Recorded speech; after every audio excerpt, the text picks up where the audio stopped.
Hey guys, welcome back to my site. Today we have a pretty rare review. This is going to be a review of the 1950s Omega Constellation, also known as the Omega Constellation Pie Pan dial. In particular, this is one with the rarer 505 automatic winding movement. The movement is 24 joules and it's also got a bi-directional rotor.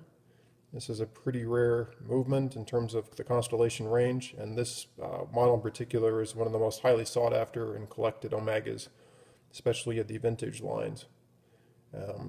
This watch would have been kind of similar purpose into what the President would be in the Rolex line.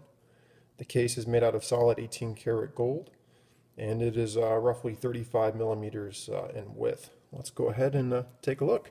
And it is, as you can see, in its original box. It even has the original Omega dust cloth in it. The band that it is on is not original, as would be expected, as this watch is over half a century old. You can do hand winding at the crown. The crown has the Omega symbol on it. The watch, as you can see, is not hacking. That would have been the norm back then. Pull the crown all the way out to set the time.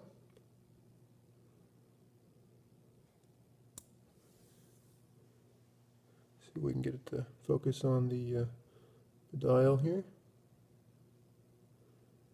As you can see, it says Constellation at the 6 o'clock with a star right below it. Below Omega, it says automatic chronometer, officially certified. Maybe a little difficult to pick out on my iPad here. The movement, as I mentioned, is a caliber 505. It's got a snap-off back that we can take off here. Take a look at the movement. First, let's take a look at the case back here. There's the observatory with the stars above it, which is indicative of the Constellation line.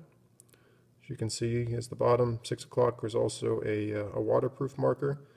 This case back does have a gasket in it for water tightness, and you'll see it also says Constellation on here.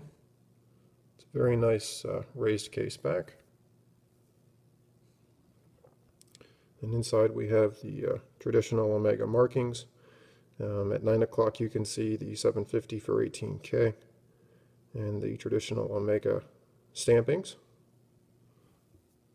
Also, you can see here is the rubber gasket for water tightness around the circumference.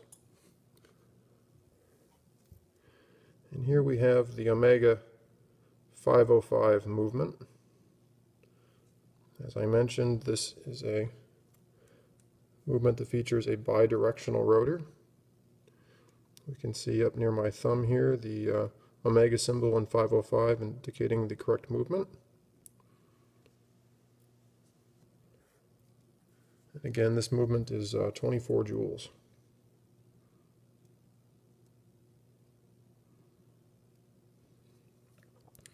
Go ahead and put the case back on here. The case back is the traditional snap-on type. Just here at snap-in. Again, there's the dial of the watch. You can make it out better in this angle now that it's focused. Again, automatic chronometer, officially certified in Constellation.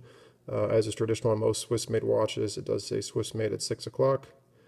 The case is, or not the case, excuse me, the crystal is non-sapphire as traditional. It's acrylic. Again, this is an aftermarket strap here, but the body itself is original and again is going to be solid 18K. And we'll take a look at it on the wrist.